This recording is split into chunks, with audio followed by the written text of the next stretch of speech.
Ferreira, será que é hoje o dia do fim do chavismo na Venezuela? O chavismo... Que fim, hein? O chavismo, infelizmente, acabou antes do dia de hoje.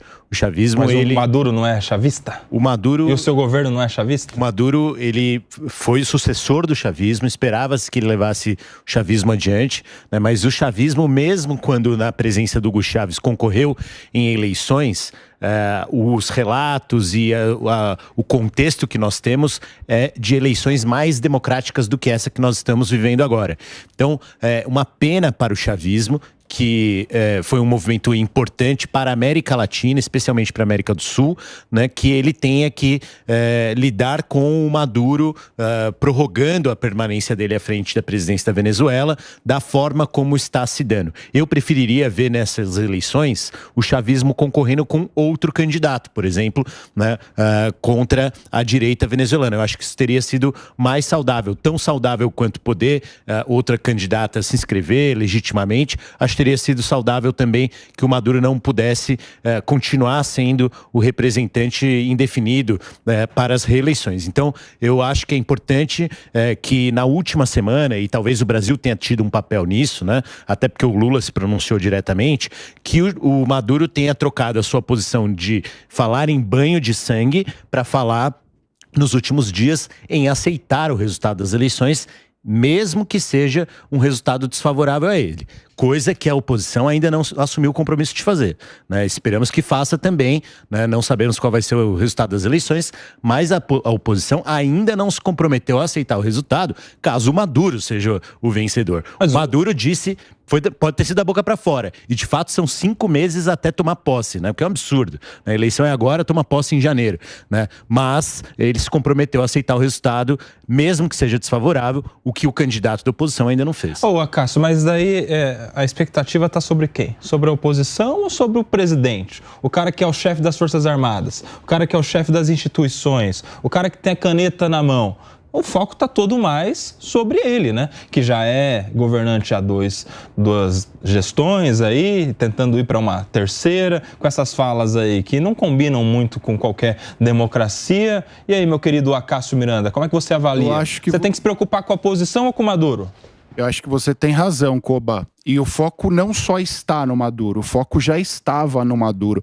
Nós falávamos aqui sobre o impedimento da Maria Corina Machado, nós falávamos aqui de outra candidata que também não pôde concorrer, nós falamos aqui de um histórico nos últimos anos de atos contra a democracia venezuelana. Então, no final das contas, esta declaração, esta postura é do Maduro. Se eventualmente a oposição perder as eleições, eu acho que no final das contas eles vão aceitar o resultado, desde que não seja comprovada qualquer forma de fraude, mas do Maduro, eu confesso a você que não espero essa postura, pelo menos num primeiro momento. Até porque, meus amigos, independente do que virá no resultado das eleições, a gente já tem medidas antidemocráticas sendo tomadas agora. Olha só o que está no nosso GC aqui, ó. Maduro fecha fronteiras e impede os observadores. Assunto que a gente começou no bloco anterior e que eu quero a opinião de vocês também. Leandro Ferreira, você não falou sobre isso. Como é que você vê? Cadê o compromisso com a democracia? Cadê o compromisso com o resultado das eleições? Se ele vai se comprometer com qualquer que seja o resultado, por que ele não autoriza, então, as pessoas de fora da Venezuela irem lá e acompanharem de perto o processo para saber se está tudo ok, meu querido Leandro Ferreira? Você sabe que até o presidente Alberto Fernandes da Argentina foi constrangido essa semana, né? Foi convidado e depois constrangido a não ir, né, pela organização. A gente teve impedimento dos ex-presidentes também do México e do Panamá, que não puderam comparecer. Também alguns outros nomes importantes que estariam lá para acompanhar, para chancelar, endossar a lisura do processo democrático. Mas por que não pode mais ver o que está acontecendo lá? Qual é o medo? Qual é o receio? E, Koba, só um parênteses, que isso tinha sido uma promessa do próprio governo da Venezuela para trazer maior lisura ao processo eleitoral. Pois é, vamos lembrar também que eles expulsaram lá o escritório dos direitos humanos da ONU, ou seja, quer fazer ali um processo liso, democrático, mas às escuras, meu querido Leandro Ferreira. Então, eu já atuei como observador em eleições fora do Brasil. Explica para nossa audiência. E você faz um trabalho que é prévio às eleições, de conhecer as regras daquele processo, de interagir com as forças políticas. Você tem toda a liberdade de conversar com os partidos, né? E você acompanha o processo eleitoral em si, abertura, votação e fechamento das urnas, assim como acompanha também o processo de apuração, né? Então, esse papel de observação, ele não é assim um papel de polícia. Ele é um papel de diplomacia e paradiplomacia, né, que às vezes até não é preciso que sejam governos, mas que sejam organizações que possam acompanhar, né? Então, eu vejo que o Venezuela deveria ter aberto isso para quantos e quem quisesse participar, né? Eu vejo como um retrocesso, desde que os observadores que pediram e tentaram participar tenham feito isso de acordo com as regras todas. Eu não sei qual foi o caso específico do ex-presidente do México ou do ex-presidente do Panamá, né? O caso é muito claro. Estavam todos dentro do avião, prontos para ir para Venezuela. E que estavam credenciados, Diogo. Estavam devidamente credenciados. Quando acompanhei a eleição fora do Brasil, eles foram convidados. E Maduro disse, não venham mais. O caso do ex-presidente da Argentina foi a mesma coisa. Era convidado. E aí disse, não venham mais. Os observadores do Tribunal Eleitoral do Brasil também eram convidados. Até que o Maduro fez aquele discurso muito violento contra o Brasil e o tribunal desistiu de ir. Nesse caso específico do tribunal brasileiro, o que eu vejo é o seguinte: o tribunal não é o corpo diplomático. E para atuar fora do país, né, tudo bem, você pode ter uma organização formal de Estado, que é o Tribunal Eleitoral participando, mas isso na verdade, uma função original e própria do corpo diplomático, como é o caso do Celso Amorim. O Celso Amorim é um embaixador de muitos anos, foi chanceler, né?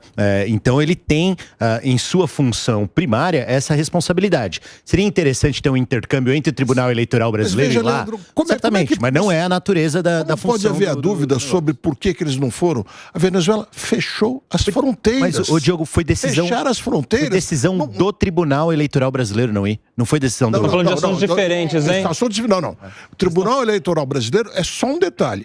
A Venezuela fechou as fronteiras para ex-presidentes de outros países, para ex-presidente da Argentina, para pessoas que o próprio Maduro havia convidado. Na sexta-feira, fechou as fronteiras. Então não tem a menor dúvida sobre quem impediu as pessoas de irem para a Venezuela.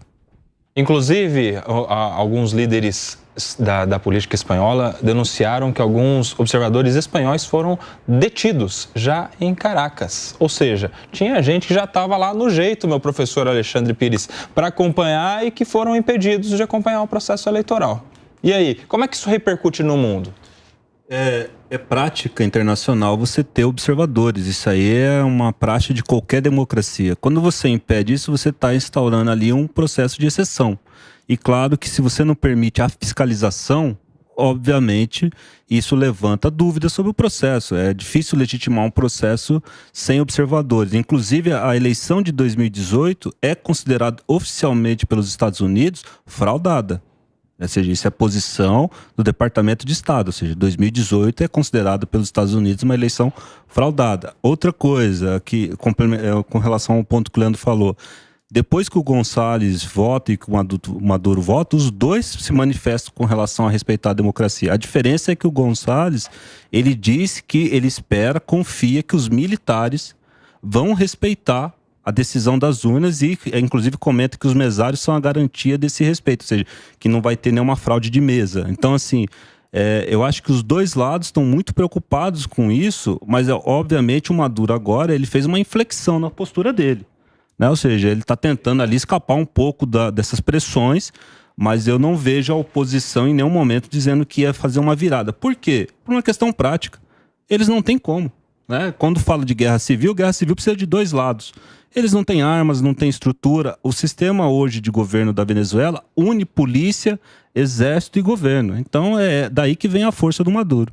Koba, e tem um outro ponto na postura do Maduro que é uma eventual responsabilização. Isso já foi discutido inúmeras outras vezes. Se o Maduro deixasse o poder, qual seria o futuro dele? Se ele seria julgado por organismos internacionais, se ele ficaria na Venezuela, se ele iria para outro país? Essa postura dele pode ser uma consequência disso. Antever uma eventual derrota e já ameniza o discurso como forma de amenizar também responsabilidades que virão. Muito bem, a gente está vendo imagens agora aí na tela do momento em que Nicolás Maduro foi votar, foi praticar ali o seu voto, tá com uma roupa até característica ali da bandeira da Venezuela, tá parecendo que está na comitiva do país nas Olimpíadas, Ana Beatriz. Isso aí é interessante, né? Parece muito com alguns outros políticos aí, muitos desses têm adotado esse tipo de vestimenta mais informal, casual, até esportiva, muitas vezes. O Nicolás Maduro, no momento em que estava votando, um pouco antes até de se manifestar, como disse o professor Alexandre Pires aqui, de que respeitaria o resultado das eleições. Eu quero saber o seguinte: está muita expectativa de muita gente sobre como é que vão se comportar tanto a oposição quanto o Nicolás Maduro depois do resultado anunciado.